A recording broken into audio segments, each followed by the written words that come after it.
My student family, आप लोग कैसे हो? मैं देख पा रहा हूँ आप सब अच्छे ही होंगे। अब आप देखते हैं क्लास 10 का टॉपिक है पाइथागोरस प्रमेय का सत्यापन। देखो, आजकल जो बच्चा है वो क्या कर रहा है, वो ओनली रट रहा है। रटना नहीं है आपको, ओनली केवल समझना है। आप लोग समझ के काम करोगे बहुत आगे बढ़ जाओगे। रटोगे तो रटने में ही रह जाओगे। समझ पा रहे हैं आप लोग? चलेंगे कैसे सत्यापन करेंगे। किसी समकोण त्रिभुज में कर्ण भुजा का वर्ग अन्य दो भुजाओं के वर्ग के योग के बराबर होता है। तो हम आपको यहाँ पर देखो सत्यापन कैसे करेंगे वो चीज देखिएगा। अब आप यहाँ पर एक काम करेंगे, पहले आप समकोण त्रिभुज बनाइएगा। तो हमने यहाँ पर आपका एक समकोण त्रिभुज बना दिया बेटा। ये मान लीजिएगा आपका एक समकोण त्रिभुज है और इसको सुंदर सा नाम दे दीजिएगा। एक सुंदर सा नाम देने के लिए यहाँ पर लिख दीजिएगा आप लोग P, यहाँ पर लिख दीजिएगा आप क्यूब और यहाँ पर लिख दीजिएगा आप R। समझ गया आप मेरी बात को? और ये वाला क्यूब एंगल कितने अंश का काम कर रहा है बेटा? 90 अंश का काम कर रहा है। अब आप एक काम कीजिएगा, एक इस पर लंब डाल दीजिएगा आप सबसे पहले। अगर मैं यहाँ पर कोई एक लंब डाल देता हूं, ये मैंने लंब डाल दिया और आप मेरी बात को सुनना, जो मैंने लंब डाला है ये वाला, ये कितने अंश का कोण बनाएगा? यहाँ पर भी ये 90 अंश का कोण बनाएगा बेटा। कितने अंश का बनाएगा? 90 अंश का कोण बनाएगा। वो आपका इस प्रकार से बन जाएगा, ठीक है ना? ये भी 90 और ये भी 90।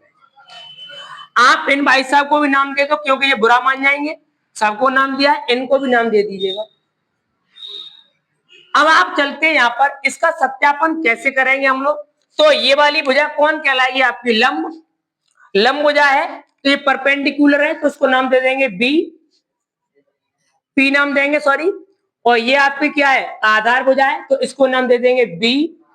और ये आपकी कौन है? हाइट है तो इसको नाम दे देंगे एच।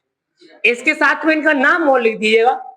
ये भुजा होती है लंब, ये भुजा होती है हमारी आधार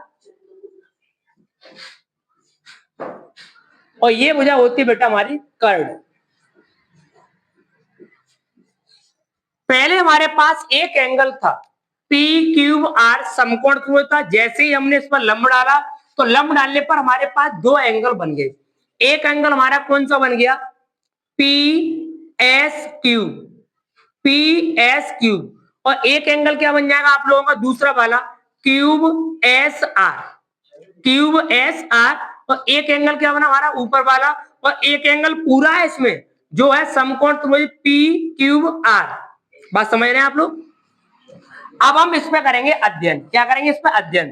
तो अध्ययन करने के लिए आप लोग यहाँ पर पहले जो हमने लंब डाला है उस लंब को डिनोट कर दो आप लोग। तो लंब हमारा कहाँ पड़ा हुआ है?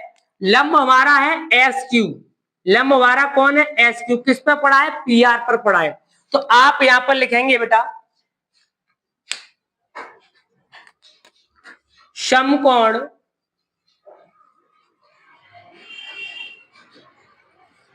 त्रिभुज पी क्यूब आर में, पी क्यू आर में।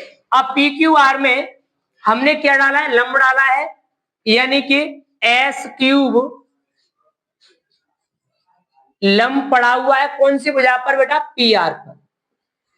इतनी बात क्लियर होगी? इतनी बात क्लियर होने के बाद में हमारे पास दो एंगल प्राप्त हुए। कौन कौन से एंगल? पहला एंगल है हमारे पास पी क्यू आर, समकोण त्रिभुज पी क्यूब आर में, पी क्यू आर में वह समकोण त्रिभुज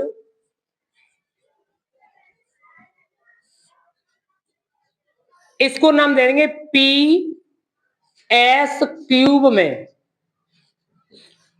यानी हम लोग पहले जो क्रियाक्रम कर रहे हैं वो पहला एंगल हमारा बड़ा वाला पी क्यूब आर, दूसरा एंगल बेटा हमारे पास कौन है? P S cube. बात समझ गए यहाँ पर? अब आप एक बात देखेंगे यहाँ बेटा, ये यहाँ पर कोण क्यू है, वो भी समकोण है, एस है, वो भी हमारा समकोण है। तो यहाँ पर हमारे दो एंगल बराबर हुए। दो एंगल बराबर होने पर ये क्या बन जाएगा आप लोगों का? समरूप त्रिभुज। यहाँ पर लिखेंगे त्रिभुज पी क्यूब आर समरूप है किसके? त्रिभुज पी एस क्यूब के। क्यों? क्योंकि इसमें दो एंगल बराबर है हमारे। कौन कौन से एंगल बराबर है? कोण क्यूब बराबर एंगल कोण एस, दोनों बराबर हुए। अब जब हमारे एंगल बराबर है यहां पर, तो हम लिख के दिखाएंगे यहां पर ए समरूपकता एंगल एंगल। अब यहां पर अगर आप देख पा रहे हो पी क्यूब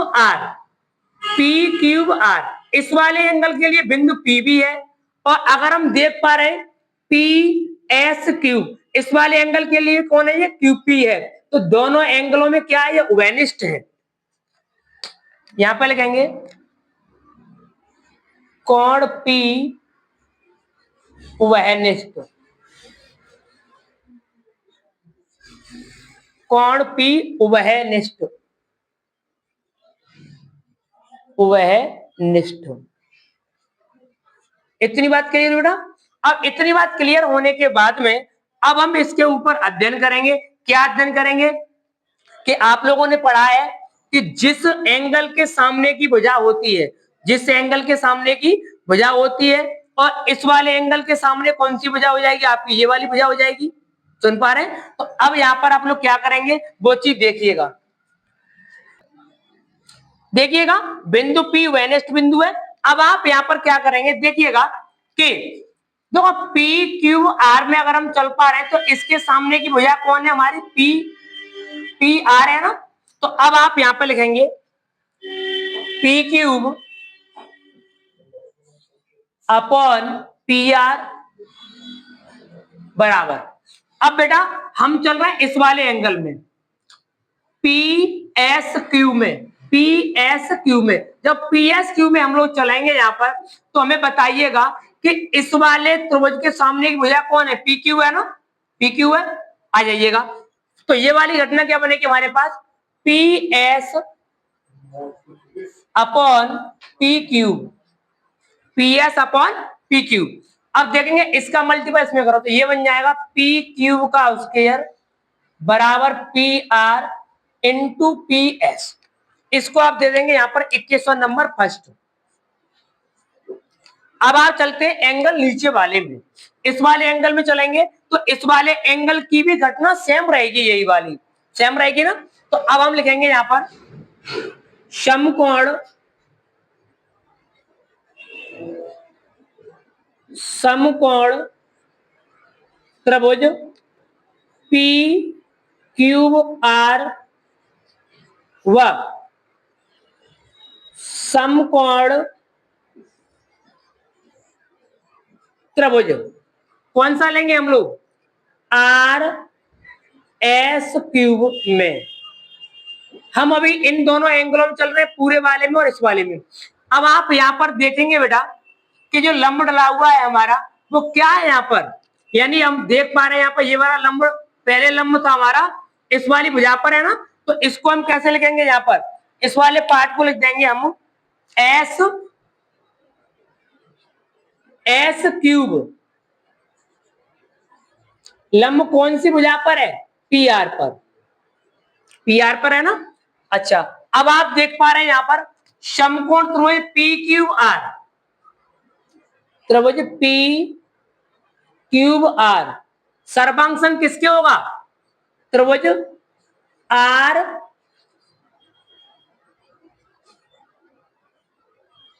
त्रिभुज यानी कि आर एस क्यूब, दोनों सर्वांग होंगे ये। तो सर्वांग होने पे लगेंगे कोण एस बराबर कोण क्यूब। बात क्लियर हुई? जब देखो ये दो कोण बराबर तो दो भुजाएं भी बराबर होगी यहाँ पे आप लोगों की। तो ये वाला बन जाएगा ए इंटू ए, एंगल इंटू एंगल।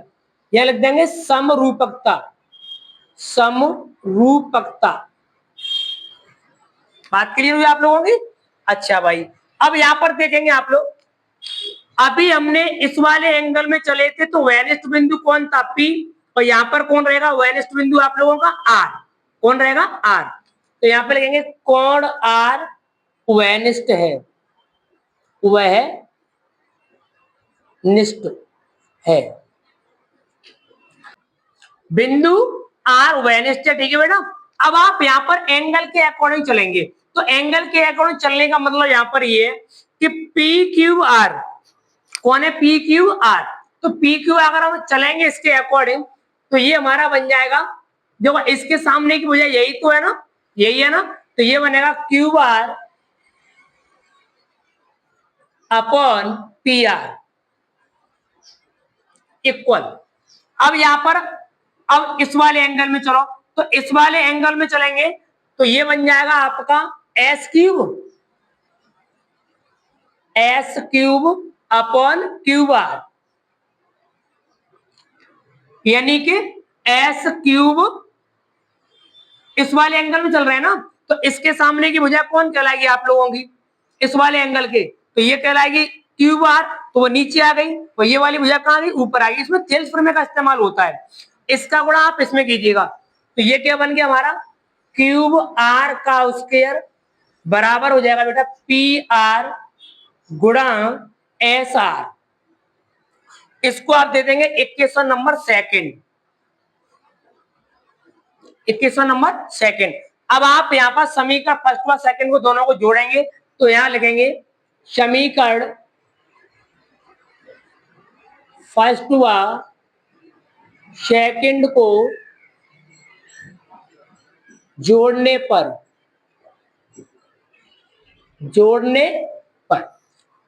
समीकरण फर्स्ट क्या बेटा हमारा, पी क्यू का वर्ग, पी क्यूब का वर्ग प्लस समीकरण नंबर 2 में कौन, क्यूब आर का वर्ग। अब बराबर साइड वाले लिखो, ये हमारे पास P R into P S plus P R into बेटा एस आर।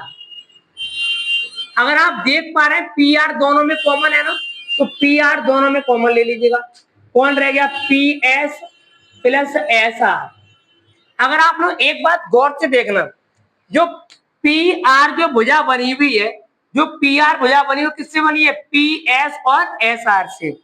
मैं डिनोट कर दे रहा हूं कि जो पी आर भुजा है, जो कर्ण भुजा है, वो हमारी बनी हुई है पी एस प्लस बेटा एस आर से। तो इसकी जगह पी आर पुट कर दूंगा मैं, तो यहां पर पुट कीजिएगा आप लोग P R into P R. यहां पर आप लिखेंगे पी क्यू का स्क्वायर प्लस क्यूब आर का स्क्वायर, पी क्यू का स्क्वायर प्लस क्यूब आर का स्क्वायर बराबर, ये कौन बन गया, पी आर का स्क्वायर। यही आपको डेरिवेशन सिद्ध करना था। सुनेंगे मेरी बात को, कर्ण भुजा ये वाली है, इसका वर्ग है, शेष दो भुजाएं P Q plus Q R इन दोनों के योग के बराबर है। पाइथागोरस प्रमेय का सत्यापन बेटा इस प्रकार से होता है, वो मैंने करा दिया। आप लोग एक बार देखेंगे वीडियो को, क्लियर हो जाएगा एक बार में।